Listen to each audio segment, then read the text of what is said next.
Hola, bienvenidos. Soy Perla Ecor y esto es Así es como tú, un podcast de salud y salud mental y estilo de vida. Y aquí conversamos con expertos para aprender e inspirarnos con herramientas que puedan ayudarnos a transformar nuestras vidas. Te invito a que te suscribas al podcast aquí en YouTube, ya que esto nos ayuda mucho por los temas que tratamos aquí para que pues llegue a más personas y pues que esto te sirva aquí en tu vida, como te digo, para que te ayude a transformar tu vida. Eh, Hoy les voy a dar una sorpresa. Tenemos una persona de Sevilla, España, y tenemos una invitada. Vamos a hablar de nutrición, pero antes de presentarlas, les voy a dar una estadística que encontré aquí, que se las voy a leer. Encontré una estadística de nutrición que se fue publicada en el New York Times en el 2022 del Laboratorio de Salud y de Alimentación de la Universidad de Minnesota. Señala que además de la decepción que se supone no mantener el peso, las dietas afectan al organismo de varias formas negativas. Entre otras cosas, la alimentación restrictiva puede afectar a la memoria y a la función ejecutiva, provocar pensamientos obsesivos, sobre la comida y desencadenar un aumento del cortisol, o sea, la hormona del estrés. O sea que tener una obsesión por la comida no es bueno. O sea, para que todos los que nos van a ver aquí en el podcast, vamos a hablar de diferentes puntos con esta gran nutricionista desde España. Y los puntos que vamos a tratar hoy es por qué la gente está tan obsesionada con estas, por ejemplo, dietas tan supuestamente que son saludables. También eh, estas dietas restringidas que realmente, pues, muchas veces no pueden ser saludables, pues como estamos diciendo, y algunos mitos, por ejemplo, de la nutrición, entre otras cosas, ¿no? Que vamos a hablar con la nutricionista Irene Villalón. Irene, bienvenida al podcast. Hola, Perla, muchas gracias. Les voy a dar una pequeña biografía de la nutricionista Irene Villalón García. Ella es coordinadora del área de nutrición del Centro Cristina Andrades y se graduó de nutrición humana y dietética por la Universidad de Sevilla, Pablo Olavide. Y tras su carrera continuó su formación en la Universidad de Barcelona, un máster oficial en nutrición y metabolismo. Y ya desde su carrera ella empezaba con ya tenía un interés en las conductas de trastornos de la conducta alimentaria. También ella tiene un doctorado y ella trabaja cada día con todos sus clientes para que ellos tengan una educación sobre la nutrición más saludable, flexible y respetuosa. Y esa es realmente su meta de ella, es que tengan las personas una educación sana sobre la comida. Entonces, vamos a hablar hoy con ella. Le doy otra vez la bienvenida y pues vamos a comenzar. Irene, ¿por qué por qué tenemos tantos problemas o, digamos, por decirlo así, por qué tenemos tan mala relación hoy en día con nuestros alimentos, con lo que comemos? Uno de los motivos, porque hay muchísimos factores que influyen, pero uno de ellos es, sobre todo en los últimos años, la cantidad de información que nos rodea sobre nutrición, sobre alimentación, que siempre en los últimos 20, 30 años puede haber estado muy presente, pero que además cada vez más ha ido creciendo el acceso que teníamos a la información con las redes sociales. Quizás antes pues recibíamos este tipo de información de nuestro contexto más inmediato, de la televisión, de anuncios, de revistas, pero con el acceso a Internet, con las redes sociales, cada vez nos llega más información y es más constante la exposición en el tiempo que tenemos a temas relacionados con la nutrición, con recetas, con dietas, con ejercicio, con pues estos alimentos y los otros e información sobre ellos y sobre su efecto en nuestra salud. Y todo esto al final nos lleva a que hayamos centrado nuestra atención de una forma desmedida, incluso que nos llegue a una preocupación, que nos lleve a un extremo donde, como decías al final, esa preocupación por la salud a través de la alimentación deja de ser sana, deja de reportarnos bienestar y se convierte incluso en un problema. Y esta creciente abundancia de información que tenemos y de fácil acceso es uno de los factores que también influye mucho o se suma a la ya mentalidad de dieta predominante, ¿no? O el culto al cuerpo, los ideales estéticos y de delgadez, como que se suma ya todo ese caldo de cultivo que sí teníamos ya hace algunos años más atrás.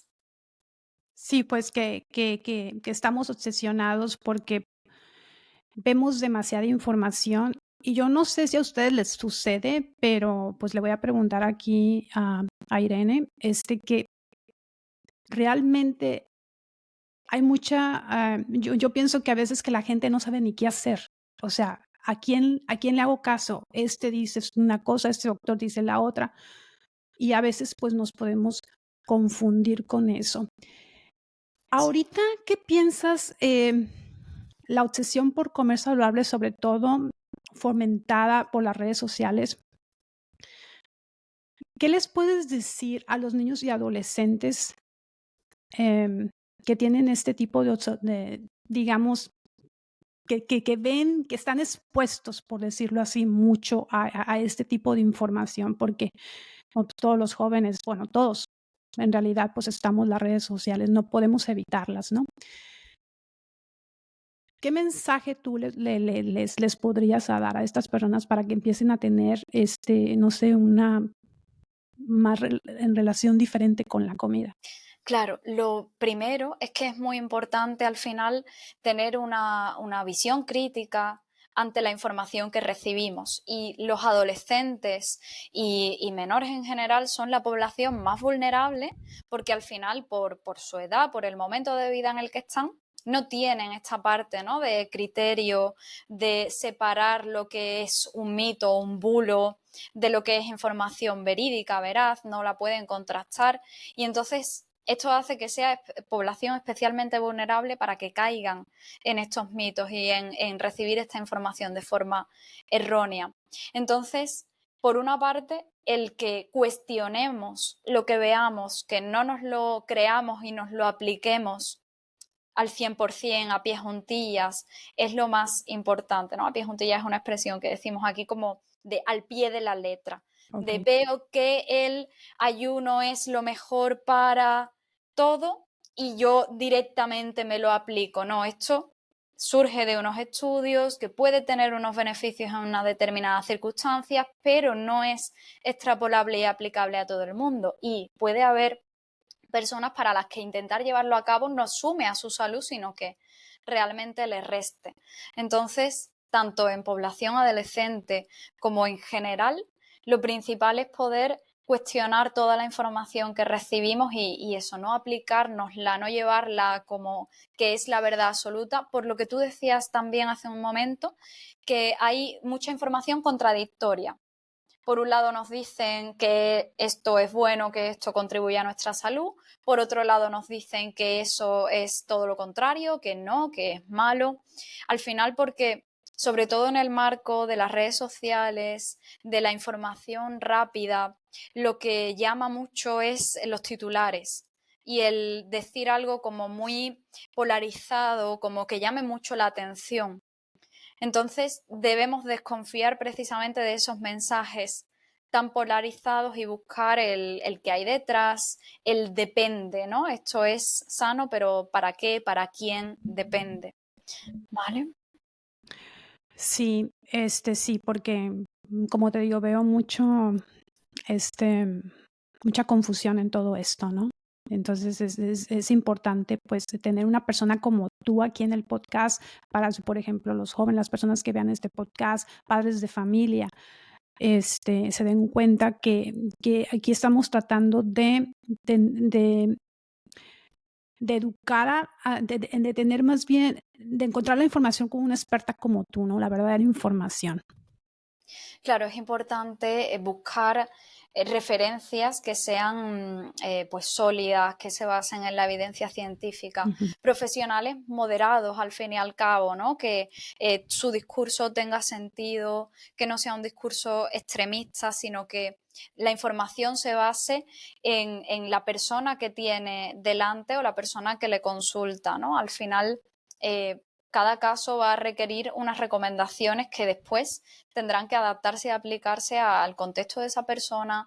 Es verdad que tenemos una dificultad a nivel de divulgación muy grande, que es que cuando buscamos divulgar para población general y que la información llegue a todo el mundo, es muy difícil regular los mensajes, es muy difícil no caer en la simplificación de los mensajes precisamente, ¿no? Cuando queremos que se entienda fácil, tendemos a simplificar los mensajes. Entonces es importante para la persona que lo recibe que se cuestione qué hay detrás o de qué forma aplicarlos así para que verdaderamente sume a su salud. Y creo que por otra parte los que estamos al otro lado, ¿no? Las personas que se encargan de la divulgación, se revisen mucho de qué forma están divulgando para que pueda verdaderamente lanzar mensajes sencillos, pero que por otra parte también no sean mensajes que caigan en los extremos ni en la confusión. Sí, eso me gusta, porque yo veo mucho extremismo. Eso es lo que veo mucho en las redes sociales. Bueno, en todos lados. Es que hay demasiada información, Irene, demasiada información. Totalmente. Sí. Este, estas dietas tan restringidas pueden ser la causa. Bueno, veamos aquí, ¿no? Hay muchas causas porque la gente se puede sentir mal, ¿no? En su salud. Pero, por ejemplo, la nutrición es súper, súper importante y va formando como una cadena de cosas. O sea, si tú no te nutres bien, si no duermes bien, se va a formar. Es como si todo estuviera conectado. Yo digo a veces en el podcast que todo está conectado, ¿no? Ujú. Entonces, si estas dietas tan restringidas pueden ser la causa de una persona que desarrolle, por ejemplo, em, ansiedad, depresión, por la comida. Es uno de los factores. Al final, como hablábamos, ¿no? Todo está conectado, hay en estas problemáticas siempre muchos factores que influyen, pero cada vez hay más evidencia y evidencia a nivel científico de que la restricción dietética, la restricción mental de alimentos, ¿no? Las prohibiciones, el pensar que esto no es bueno, no lo puedo comer, esto engorda, esto es malo para la salud, que esas prohibiciones mentales tienen una influencia en la relación con la comida de la persona y en llevarla a tener más deseo y más ansia por la comida. La restricción, además, justo hace poco para un curso que impartí, revisaba bibliografía en este sentido y hacían diferencia, habían hecho ensayos o analizando la restricción desde mucha rigidez, mucha prohibición, hasta una restricción flexible que mencionaban, no recuerdo la referencia del artículo, pero hacían esa diferencia entre una restricción muy rígida y una restricción, pero un poco más flexible. Y se observa cómo la restricción más rígida generaba más conductas de ansia, de compulsión, más riesgo de desarrollar atracones, por ejemplo, que la restricción flexible, que también podía contribuir porque al final no deja de ser restricción, pero al no ser tan severa no generaba conductas tan ansiosas con la comida, por lo cual es que se está viendo esa relación en la restricción dietética de alimentos y en la restricción de prohibiciones a nivel mental, cómo impacta en la conducta alimentaria. Esto es una parte. Después también, por ejemplo, a nivel fisiológico, metabólico, también influye la restricción en cuanto a que físicamente, si nuestra alimentación es restringida en nutrientes, en variedad de alimentos, va a haber hambre física que también va a promover ese ansia, esa búsqueda de alimentos. Entonces, la restricción de distintas maneras, no solo de una forma, sino que de distintas formas, contribuye a ese ansia con la comida, contribuye también a la desconexión de las sensaciones de hambre y saciedad. Cuando yo sigo dietas o sigo unas normas alimentarias muy rígidas, no atiendo a qué necesito comer, qué me apetece, cuánta hambre tengo, y obviar estas señales de mi cuerpo al final me lleva a desconectarme de ellas y a solo comer por esas reglas. Pero como decimos al final, esas reglas, esa rigidez no son sostenibles a largo plazo y termina siendo este otro factor que contribuye después al ansia y a la mala gestión de la alimentación, porque no podemos reconocer nuestras propias señales y nos lleva a los extremos, a que en ocasiones comamos poco porque pensemos que es lo que hay que comer y que en otras ocasiones nos descontrolemos y comamos mucho, obviando las sensaciones de saciedad, por ejemplo. Tú que trabajas en el centro Cristina Andrade, ¿no? Que ya tuvimos a la doctora Cristina Andrade, los invito a que chequen el podcast y ahorita tenemos a la nutricionista Irene Villalón. Ella trabaja en este centro donde se compaginan las dos cosas, sino la cuestión de la nutrición y la psicología. Y de eso es lo que ella nos está hablando. Es muy importante, ¿no? Esto para que esté como unida la psicología y la nutrición. Por estos patologías, ¿no? Las patologías mentales, la ansiedad, la depresión, que esas son las cosas pues que les pertenece al ámbito psicológico. Claro, el ansia y la compulsión por la comida, al final, esta parte que yo mencionaba ahora está más relacionada con la restricción de alimentos, con tanto restricción física, a lo mejor de dietas restringidas en alimentos, en nutrientes, la restricción mental de pensar pues que estos alimentos no los debo comer. Todo esto influye en ese ansia desde una parte que podemos abordar más en la consulta de nutrición, pero después hay otro componente más relacionado con la gestión emocional, con el uso de la comida de una forma más emocional, para la que los nutricionistas pues no tenemos la formación adecuada y por tanto ahí necesitamos del trabajo en la parte psicológica, en la parte de la consulta de psicología a nivel de gestión emocional, regulación, explorar la relación con la comida desde ese lugar. No en todos los casos es necesario de la misma manera. Ya en función del caso concreto de la persona, puede necesitar que trabajemos en ambas áreas de forma simultánea en el tiempo, o la persona puede necesitar más del trabajo psicológico o más del trabajo nutricional, depende de en qué punto de su proceso y de su relación con la comida se encuentre. Cuando hay síntomas a nivel psicológico, pues como depresión, ansiedad, no solo con la comida, por supuesto, pues necesitamos del trabajo psicológico.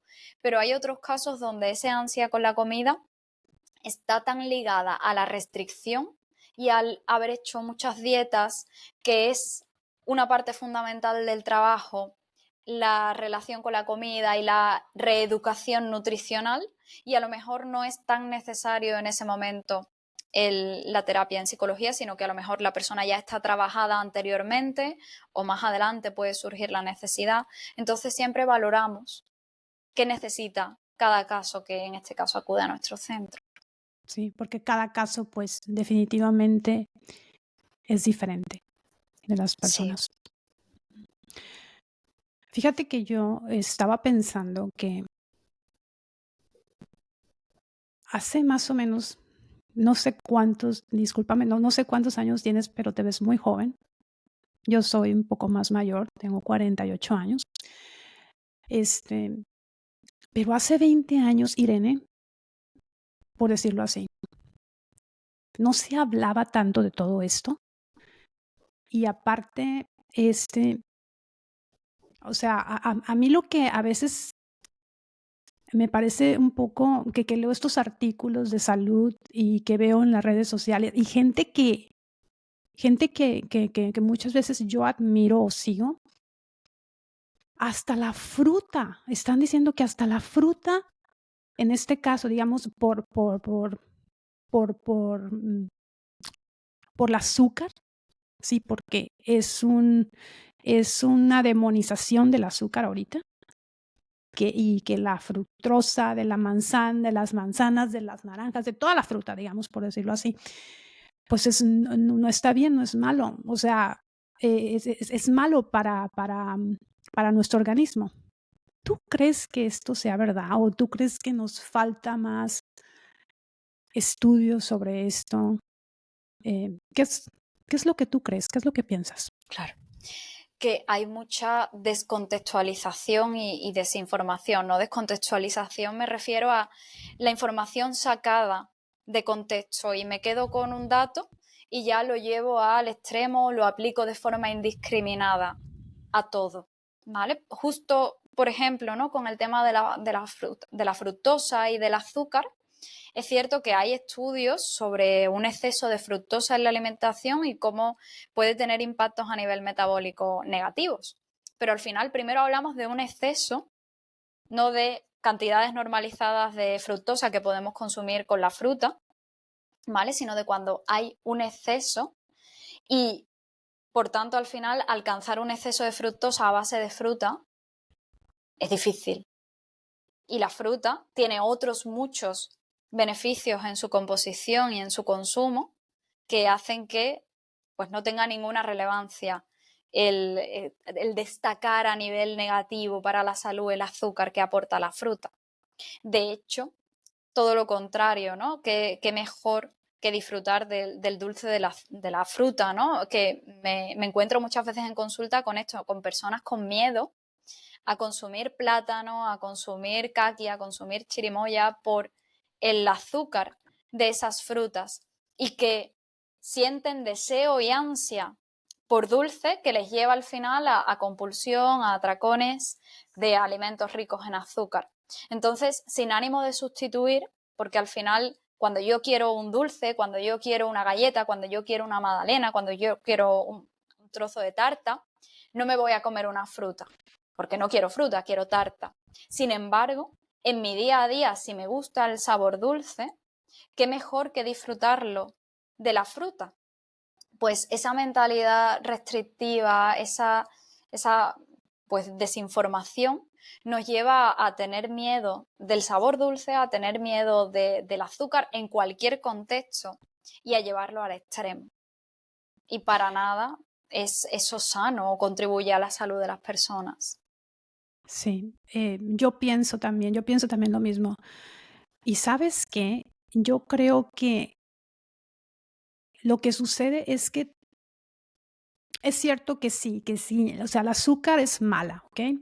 Está comprobado que, pues, provoca muchísimas enfermedades, como la diabetes tipo 1, diabetes tipo 2, cosas que se empiezan el cuerpo se empieza a enfermar.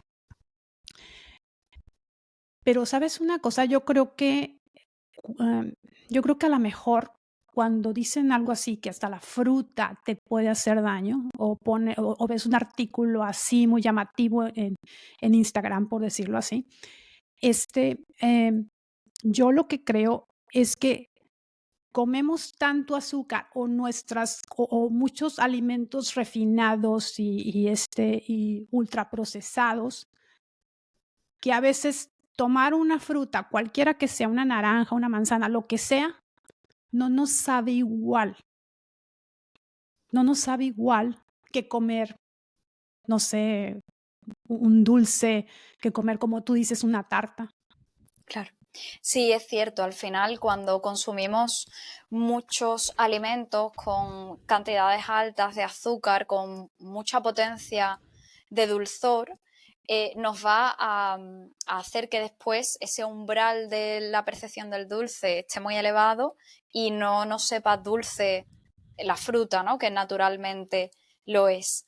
Sin embargo, aquí es importante siempre enfocar desde reeducar esos hábitos y no desde la prohibición. Muchas personas al final terminan enfocándolo desde esa parte, ¿no?, más superficial o más descontextualizada de ahora el azúcar es malo, no lo puedo tomar, hay que evitarlo, y al final eso lleva a restricciones y a prohibiciones que la persona al final no puede sostener en el tiempo, que le generan más ansia por la comida, cuando tenemos que aprender a que el azúcar, en su justa medida, en una alimentación variada y normalizada, no nos va a perjudicar de forma negativa directamente en nuestra salud, en desarrollar en este momento diabetes, sino que puede ser un factor dentro de un conjunto de factores cuando lo consumimos en exceso a lo largo del tiempo.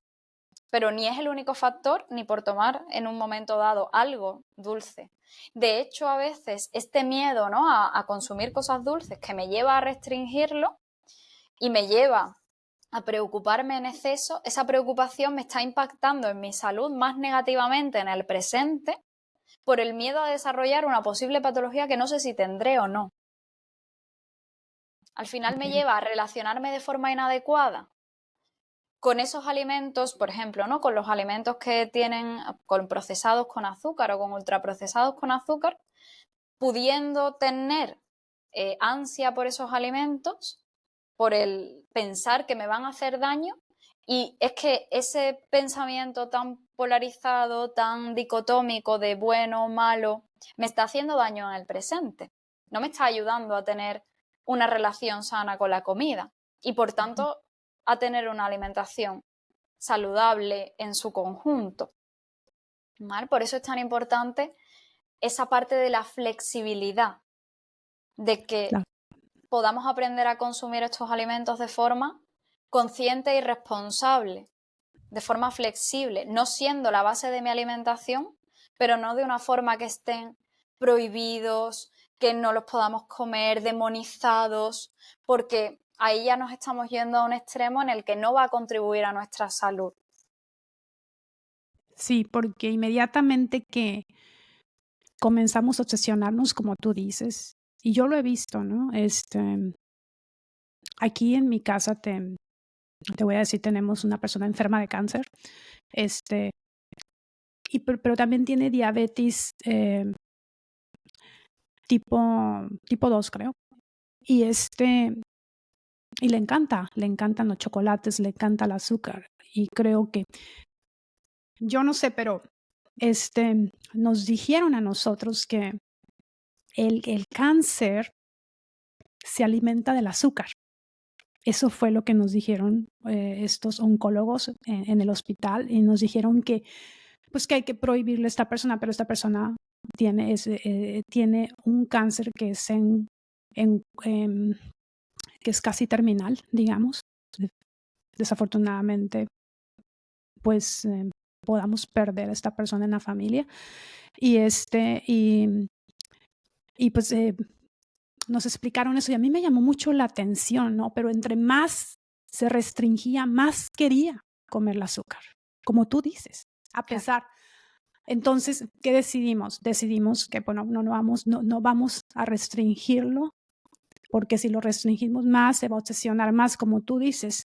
Pero es así, o sea, es increíble qué es lo que sucede, ¿no? También pues con enfermedades, con los enfermos.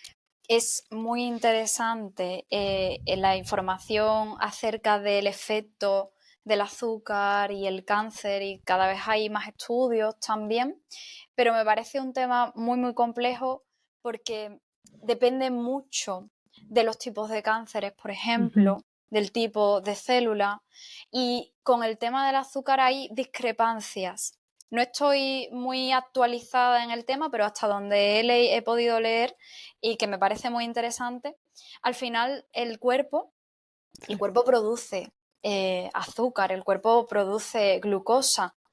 Entonces, cuando restringimos el azúcar de la alimentación, el cuerpo y el cáncer en este caso busca otras formas también de alimentarse.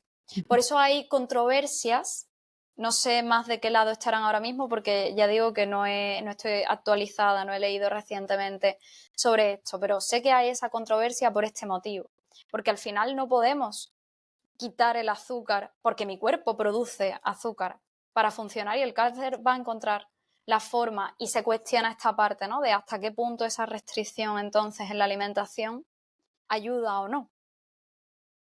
¿Has leído, digamos, algunos mitos o algo que tú hayas dicho, que hayas leído, que hayas dicho, ay, esto, ¿qué onda? ¿Qué sucede aquí? Que tú sabes perfectamente, porque tú usas el método científico todo el tiempo, que hayas leído, no sé, en la televisión, principalmente, claro, en las redes sociales, que tú digas, esto es un mito, esto es demasiada desinformación. Hay mucho donde elegir en ese sentido, Pero porque si me puedes dar, no sé, una o dos o tres. desde lo que hablábamos antes de la fruta, que está de pronto de nuevo como muy a la hora a día de hoy, ¿no? Que suena mucho. Desde también, pues, esta parte de la influencia de los horarios de comidas, que es información que puede tener o que tiene una base científica, pero que después a la hora de transmitirlo al público a veces se descontextualiza, ¿no? El no comas a partir de tal hora que no es bueno para la salud. Bueno, habrá que ver en el sentido de que esa puede ser la información, pero después a la hora de aplicarlo a las personas, en personas que trabajan a turnos, ¿esto cómo les puede afectar? A lo mejor esa persona no puede elegir a qué hora comer por el trabajo que tiene y no puede dejar de tener ese trabajo para comer más sincronizado a los ritmos circadianos, ¿no? A los ritmos que el cuerpo necesita. Ok, perdón, disculpa por interrumpirte. Tú hablas de que, por ejemplo, esta cosa que dicen, termina de cenar y después, y por lo menos 2, 3 horas, vete a dormir sin comer nada. Más o menos es lo que estás diciendo. Sí, bueno, también la hora, el cenar más temprano, es que aquí en España tendemos a comer y cenar muy tarde y está como menos acompasado con nuestros ritmos biológicos. Y no es tanto un mito o información falsa, sino que es información que tiene una base, pero que a la hora de transmitirla, como hablábamos antes, se desvirtúa o se descontextualiza porque se lanza de forma muy general y no se puede aplicar a todo el mundo, ¿no? Y puede llevar al final a hacer mucho daño a las personas que intentan aplicarlo de forma directa. Entonces hay que matizar mucho. No me viene ahora mismo alguna información así, sobre todo, bueno, me llama mucho la atención en este sentido también en el impacto negativo que puede tener ese tipo de publicaciones, ¿no? A nivel de redes sociales, de noticias, sobre recetas que sustituyen los hidratos, que sustituyen el azúcar, como generando la idea o contribuyendo a la idea de que no se pueden comer o que hay que sustituirlos siempre. Y al final este tipo de recetas o de ideas o de conceptos nos llevan a poner etiquetas negativas sobre la comida, ¿no? De, pues esto no lo debo comer así, lo debo comer de esta otra manera. Al Tú final, hablas de perdón, tú hablas de suplementos, por ejemplo, no, que me quieran, ok. refiero en este caso a cuando se lanzan, bueno, aquí, por ejemplo, en Navidades comemos dulces típicos de la época y suele haber en esa época como mucha distribución, información en las redes sobre recetas saludables, versiones saludables de esa comida. Ah, ok, ok. Como que ese tipo de información muy fácil de generar engagement a la gente, ¿no? Que las personas piquen o cliquen en ese tipo de publicaciones, las guarden, se queden ese tipo de recetas, y al final termina fomentando la idea de que el dulce normal de Navidad es malo o hay que sustituirlo, hay que hacer esta versión sana, ¿vale? Esto es este ejemplo de los dulces navideños aquí en España, pero vamos, con cualquier plato nos podemos encontrar esta forma de sustituirlo para hacerlo más saludable. Y al final esto termina descontextualizándose y termina llevando a las personas a pensar pues que la receta tradicional no es sana, y nos lleva a alejarnos, por ejemplo, ¿no? Pues, de la cocina tradicional o de las recetas tradicionales por este miedo a que no sean sanos. Y no solamente eso, Irene, te lleva a alejarte también, yo pienso, am, de la convivencia, de la familia, de las conexiones, porque, bueno, a lo mejor tú puedes estar en dieta, yo escucho modo la dieta para la Navidad, en casos de los días, festivos, digamos, este, te lleva a eso, pues, a que, por ejemplo, porque pienso que esos son los valores que hemos tenido como cultura, ¿no? Em, los dulces, como tú dices, en México también, ¿no? Los dulces aquí también en Canadá, diferentes recetas, ¿no? Que son mismos de la cultura, y eso te lleva, como tú dices, la restricción o cambiar de alguna manera, que porque es malo no voy a, o voy a sustituirlo por esto. Que es Exacto. más bien pensar en la convivencia de una familia, ¿no?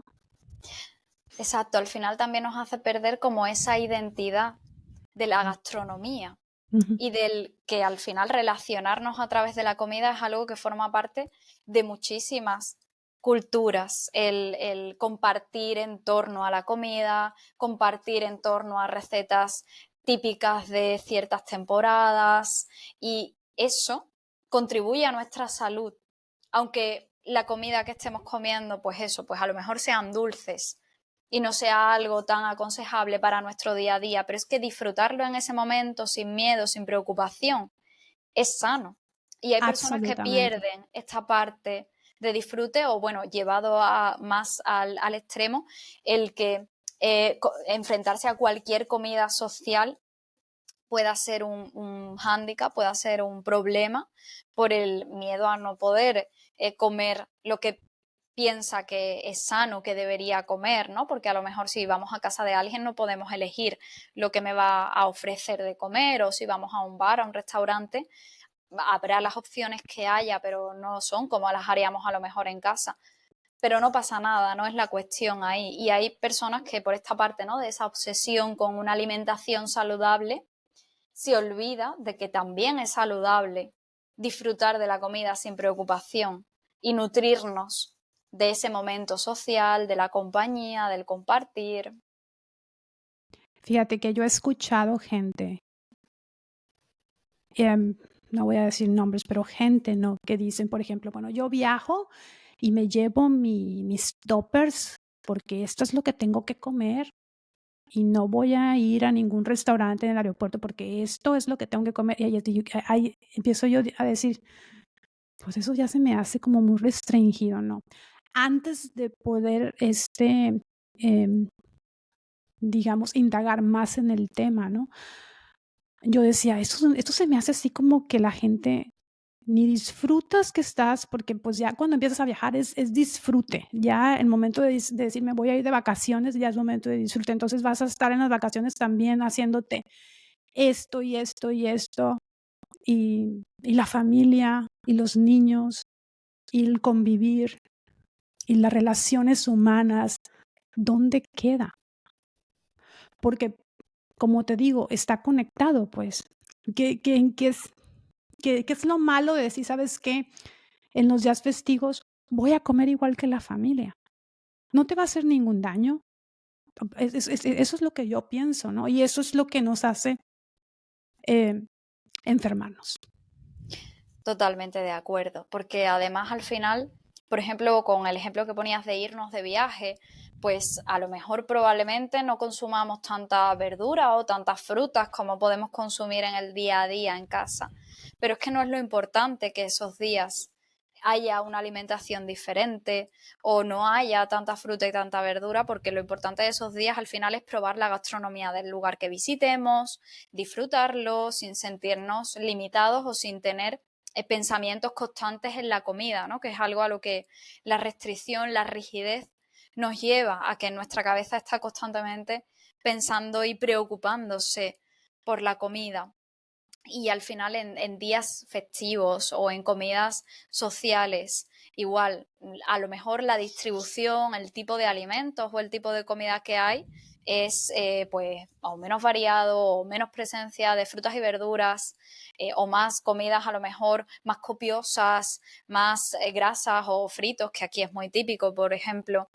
Pero bueno, no pasa nada, esos no son los días que representan cómo es mi diario en la alimentación, sino que son días más puntuales. Y algo que sucede también es que cuando lo vivimos desde la restricción, desde el pensar que esa comida está mal, no puedo saltarme una alimentación sana, ¿no? O como que ese día ya estropea el resto, al final nos lleva no solo a esta parte de sobrepensar en la comida, de preocuparnos, de no disfrutar, sino también, como hablábamos antes de las sensaciones de hambre, saciedad, nos suele llevar a los extremos o al control, el intentar no comer demasiado para no pasarme porque esta comida es muy calórica o es muy copiosa, desde esa preocupación, sin escuchar de verdad a mí qué me apetece y cuánta hambre tengo.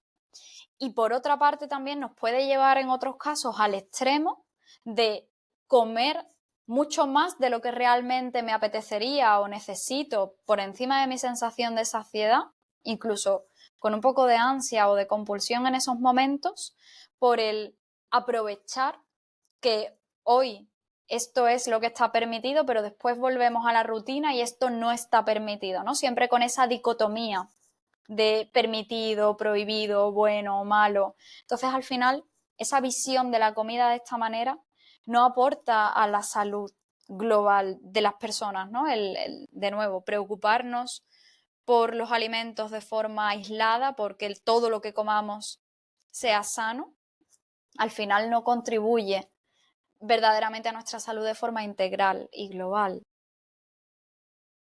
Y creo que lo más importante, bueno, yo creo que estamos muy concentrados, sobre todo las mujeres, ¿no? Que estamos muy concentradas, perdón, a veces en estar en dieta, ¿no? O cuidar nuestro cuerpo y todo.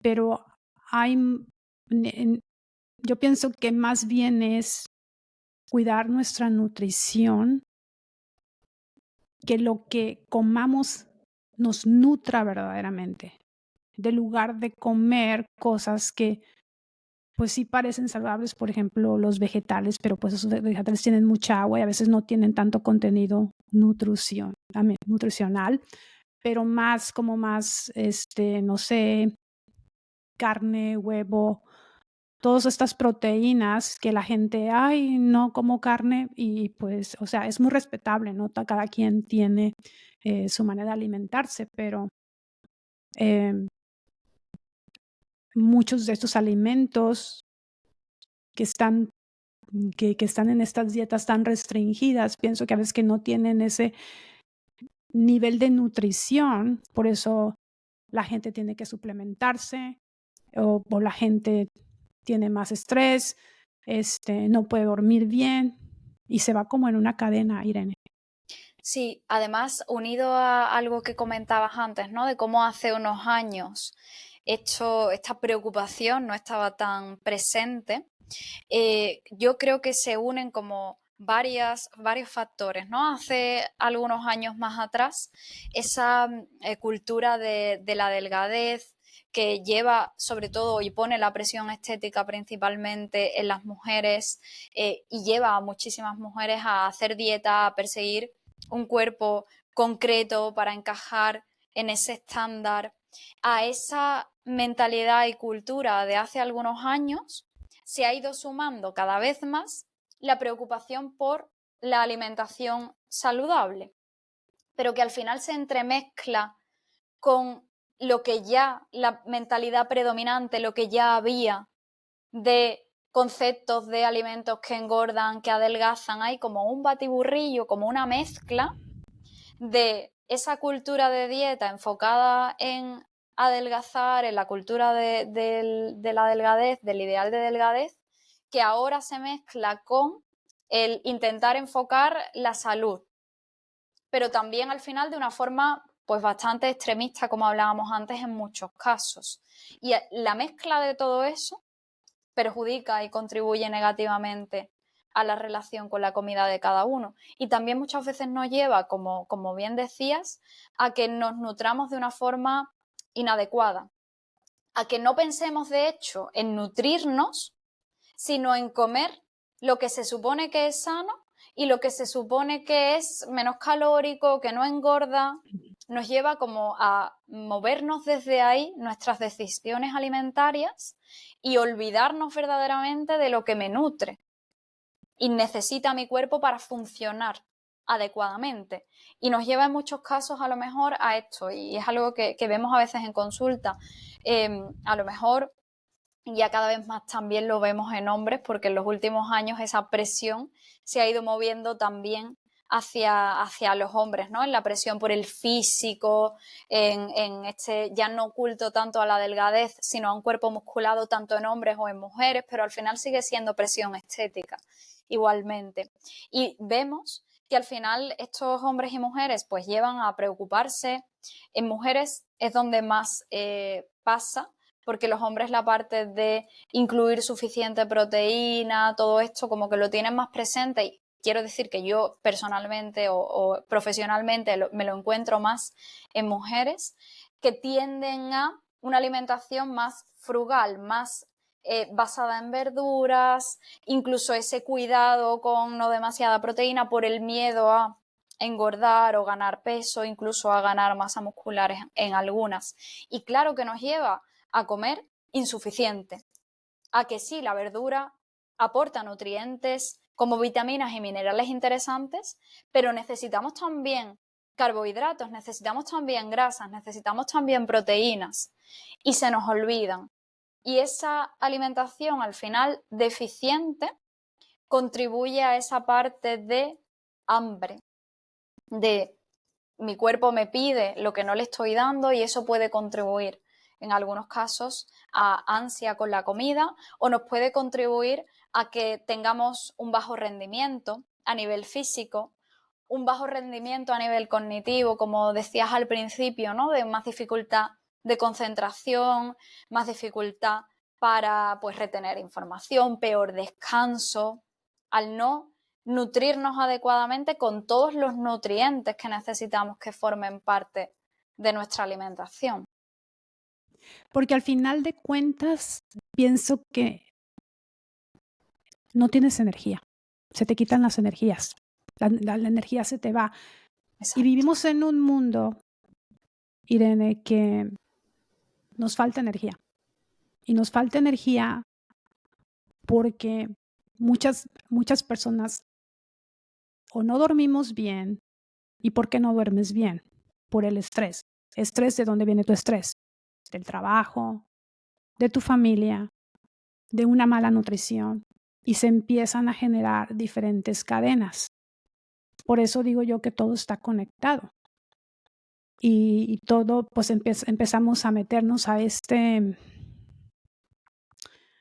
bucle de obsesión y no tenemos energía. Entonces, pues claro, o sea, si yo, por ejemplo, no me siento bien, estoy estresada, no estoy comiendo como debe ser, pero creo que estoy comiendo saludable y pues, pues ¿sabes qué? Voy a hacer ejercicio y paso por algún lugar, por ejemplo, donde vendan tartas, como tú dices, o pasteles o lo que sea. Bueno, pues me voy a comer una. Entonces, no solamente contribuye a que estás haciendo una dieta restringida, pero también estás comiendo quizás por lo mismo de que ya es una cuestión de emociones, ¿ok?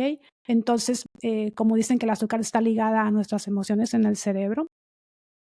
Entonces, pues bueno, pues me voy a comer un pan o algo dulce y pues ya no hago ejercicio. Y eso no se trata, como tú dices, que estar obsesionado, pero yo creo que necesitamos muchísima educación, Irene. Y educación desde un lugar diferente al que se viene haciendo, sobre todo estos años atrás, como hablábamos, ¿no? Una educación nutricional, por ejemplo, que priorice esa parte de aprender a nutrirnos y atender lo que necesita mi cuerpo. No aprender unas reglas, esto es bueno, esto hay que comerlo, esto sí, esto no, sino una forma de educación nutricional que nos mantenga conectados, que nos ayude a atender a nuestras necesidades, a nuestras señales de hambre, saciedad, no como hasta ahora que pues mayoritariamente la educación nutricional o la información sobre nutrición y alimentación ha sido como muy rígida, como muy normas, y eso pues nos lleva a desconectarnos y a no nutrirnos adecuadamente, como decimos. Sí, le ponemos todo etiquetas. Esto es bueno, esto es malo, esto no debes de comerlo, esto sí, esto está ahora, todas esas cosas. ¿Cómo podemos comenzar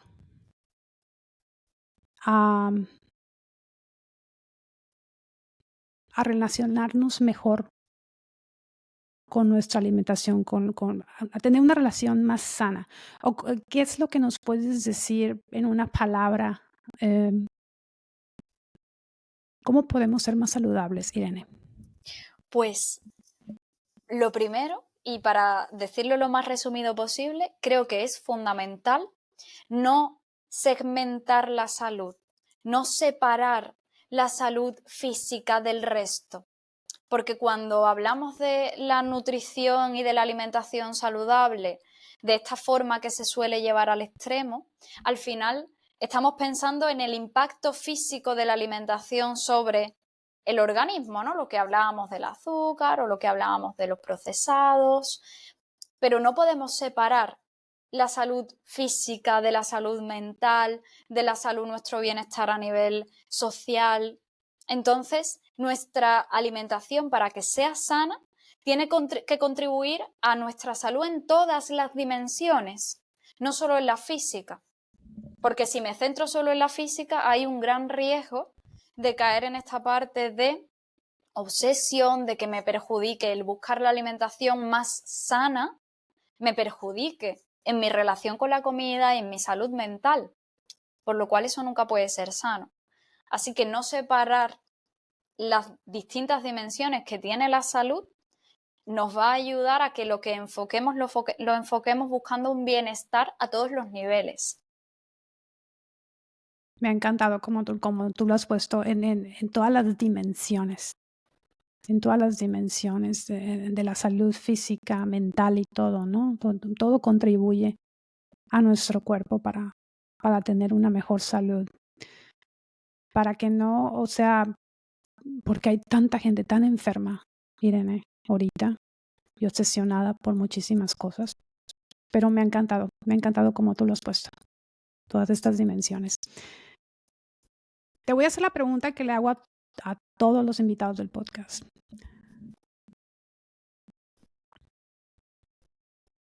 ¿Qué es lo que hace Irene para sentirse feliz al día? ¿O cuál es el concepto de felicidad, Irene? Pues es un concepto que estoy trabajando precisamente en el presente y que creo que va muy en la línea de buscar ese bienestar o esa felicidad en el día a día y en las pequeñas cosas y en estar alineados con lo que pensamos, con lo que sentimos. Muchas veces buscamos la felicidad como meta final, pero creo que así al final nunca la alcanzamos porque es imposible alcanzarla de forma absoluta, permanente. Y creo que la felicidad está en las pequeñas cosas, en pararnos a ver cada paso que damos, en darlo desde un lugar sano, consciente, seguro y en poder centrarnos en esas pequeñas cosas de nuestro día a día que nos reportan bienestar y felicidad. Fíjate que tú no eres solamente la persona que casi todos los expertos, científicos y doctores que han estado aquí en el podcast me han dicho lo mismo. La felicidad es en las pequeñas cosas. Y es cierto. Siempre estamos pensando de que vamos a alcanzar aquello. No voy a ser feliz hasta que alcance aquello. Pero me ha gustado mucho cómo lo has puesto. Muchas gracias. Ujú. Irene, ¿quisieras agregar más a otra cosa al podcast? ¿Algo que quisieras agregar más? Pues sobre todo me quedo con eso que decíamos sobre la salud, ¿no? Que nos preocupemos por nuestra salud en todas las dimensiones para que eso nos ayude a tomar decisiones en relación a la alimentación que sumen a nuestra salud en todos los aspectos y no que pues nos lleven solamente buscando una salud física que al final no vamos a lograr si nuestra salud mental, nuestra salud a nivel social no está tan bien la tenemos presente y la buscamos y la cuidamos. Doctora Irene Villalón, le voy a decir doctora porque usted tiene un doctorado. Ya le dije doctora, ¿no? Pero no hablamos antes del podcast, un poquito antes de que entráramos en vivo aquí el podcast hablamos, ¿no? De esto, pero me ha encantado tenerla aquí en el podcast. Me siento muy orgullosa y yo espero que este podcast les encante a todas las personas y realmente sea un podcast que los eduque en alimentarse sanamente. Doctora, le agradezco muchísimo que haya estado en el podcast, por toda esta información que nos ha regalado. Casi una hora de usted, de su tiempo. Muchísimas gracias, Perla, porque para mí es un placer compartir siempre sobre estos temas y que puedan ayudar a las personas a darles esa pues visión un poco más crítica o más cuestionar toda la desinformación que nos rodea y espero que sí, que pueda ayudar y gustar para mí ha sido un placer estar aquí y compartir contigo este rato. Esperamos poder tenerla en el futuro otra vez en el podcast y si puede aceptar la invitación otra vez en algún Será un momento. placer. Muchísimas gracias, doctora, otra vez. ¿Dónde podemos encontrarla? ¿En redes o en alguna website o directamente algún email? En la web del Centro Cristina Andrades está mi perfil y en redes sociales, en Instagram, tengo un perfil que, bueno, pues se llama Irene Nutrición.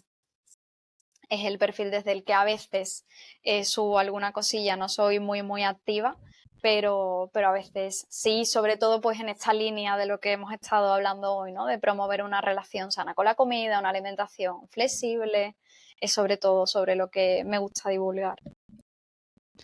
Si ustedes desean contratar o contactar a la doctora Irene, yo le digo doctora, como les digo, ella es nutricionista. Les voy a dejar toda la información de ella, los links de ella aquí en la caja de información en YouTube. Y los invito a que se suscriban otra vez al podcast, ya lo dije desde el principio, y pues que me regalen sus comentarios, qué piensan de este podcast, si les gustó. Y recuerden, ustedes tienen el poder de transformar sus vidas.